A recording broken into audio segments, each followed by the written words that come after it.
Okay. We talked about Musk, and again, the Musk story, you could say it's overcovered. I actually think it's undercovered. The fact that the guy's on a text chain with the speaker, and they're all on a million text chains.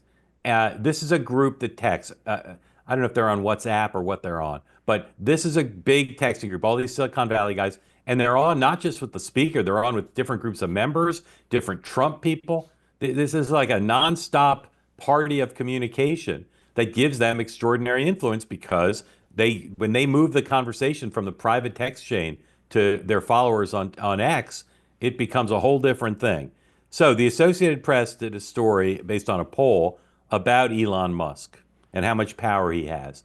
And they didn't have a lot of data in here, but they did have their kind of lead. You can go ahead and put up the Associated Press poll, please. They did have in their lead that Musk's fave unfave is comparable to Trump's. 40% favorable, 50 unfavorable. That's similar to President Trump, depends on the poll. But that's not great. But here's the thing that guys, that I think this poll undervalues, and it's very similar to Trump, not just in the top line, which is the 40% is a lot more energetic about Musk. They're a subset of the 40%, right? They'll walk over broken glass for the guy. The 50%'s like, I don't care for him. They're not vociferous. And I think so the poll understates his capacity to rev up the base and to get stuff done. And if he stops carping, and for instance, he goes all in on confirmation for nominees who are hanging in the balance, he's a massively influential person within the party. Sean, what say you about the Musk factor? I agree. When you do a poll, I mean, it usually breaks into five things. Strongly favor, somewhat favor, no opinion, somewhat disagree, strongly disagree. I believe that Elon's support is kind of like Trump's. It's hardcore. The people who don't like him, I bet you if you broke down that 50, you'd see it's pretty soft. But it's not just also whether you like him or not. His impact and his reach is phenomenal. As I said, when that guy sends a tweet on anything, it gets huge amounts of response, of engagement. So he's got a tool that no one else has. Yeah. Dan. You know, I'm waiting for this relationship to blow up. It kind of reminds me of Rudy Giuliani when he was mayor of New York in his first term, and he bristled when the police commissioner was on the cover of Time magazine, and everyone was talking about the police commissioner was the reason crime was falling in the city, and not Rudy Giuliani. Trump's history is there's one star and one star only. And I will be very curious as there are more stories about Musk power, Musk speaking as we, not he. Whether that starts to grate on Trump, that this guy's getting a little too big for his britches.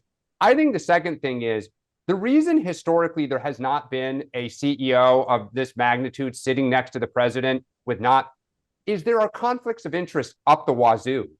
And I think I don't agree with Elizabeth Warren on a lot of things, but she has started zeroing in on all of Musk's conflicts. His history is that he doesn't do things because he's very charitable. He does them because he has a very vested interest in winning and, winning the business battle and making money. And I think that is a soft spot where Democrats could really start to potentially make some hay. I think it's one of the reasons Jeff Bezos is scurrying down to Mar-a-Lago because they're at battle in a bunch of things. And then just the last thing I'll say is Musk doesn't strike me as the most politically sophisticated person. And when the Doge Commission starts talking about we're going to make $2 trillion in cuts and no one's going to suffer, good luck with that. And it's not just Democrats that'll object, but I'm waiting for the first time they go to cut a program in a Republican's district. Because again, who's going to have to referee that? Donald Trump.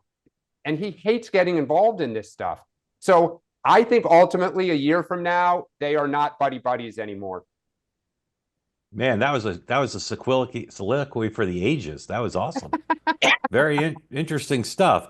I'll be interested to see the adjudication of the conflict of interest stuff because that is coming to a head. And as I've said before, I'm curious to see how much time he spends in D.C. because part of his influence now, not all, but part is being on the ground with Trump in the room, as Sean knows well. That's the room where it happens.